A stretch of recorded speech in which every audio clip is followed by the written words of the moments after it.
జనగామ జిల్లా పెద్దపహాడ్ గ్రామం నుండి ప్రజల వినతి. పెద్దపహాడ్ గ్రామంలో ఇప్పటికే ఇందిరమ్మ ఇండ్లు ఉన్నవారికి మరలా ఇండ్లు కేటాయించబడుతున్నాయి.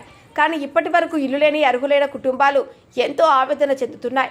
గ్రామస్తులు అధికారులు తక్షణమే స్పందించి గ్రామసభ ఏర్పాటు చేసి అర్హులైన వారిని గుర్తించి వారి కోసం ఇండ్లు కేటాయించాలని కోరుతున్నారు.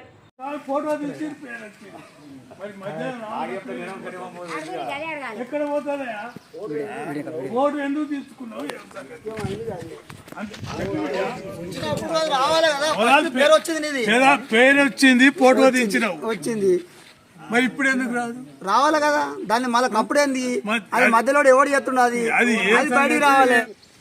మాకు ఇస్తలేరు, ఏమంటే లోపల చేసుకున్నారు, వాళ్ళే తింటారు.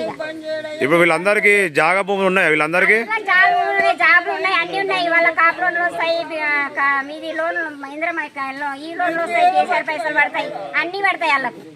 మాకేం లేదు, అరప తింటాం మేము, రోడ్ మీద ఉన్నట్టు ఉన్నాం మేము. ఏం గతి లేదు మాకు. 7 ఏళ్ళు నేను పిల్లలు లేచి రూపాయి రాలే నాకు. మీకు ఎలాంటి లబ్ధులు రాలే, ఏది రాలే నాకు. మా పేర్ల మీద మా ఇప్పుడు వీళ్ళందరూ అంటారు కదా, మా ఇక్కడ ఉన్న లీడర్లు అందరూ అంటున్నారు కదా, మీకు అందరికి ఇల్లు ఉన్నాయి, జాగా భూములు ఉన్నాయి, ఇల్లు ఉన్న వాళ్ళకి పేపర్ ఉన్న వాళ్ళకే లేవని అంటున్నారు కదా. చెప్పమ్మా, ఇప్పుడు మీకు అందరికి మీలాంటి వాళ్ళందరికీ జాగా భూములు ఉన్నాయి, మీకు ఇల్లుకు అర్హత కాదని చెప్పేసి అంటున్నారు కదా ఇక్కడ ఉన్న వాళ్ళందరూ లీడర్లు.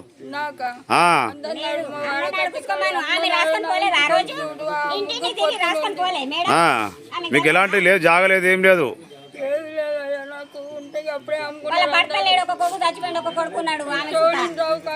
నా మొహం కుట్టాడు, కష్టమే చేయడు, ఒక కళ్ళు కన్నానే పడతలేదు ఆయన మస్తానికి.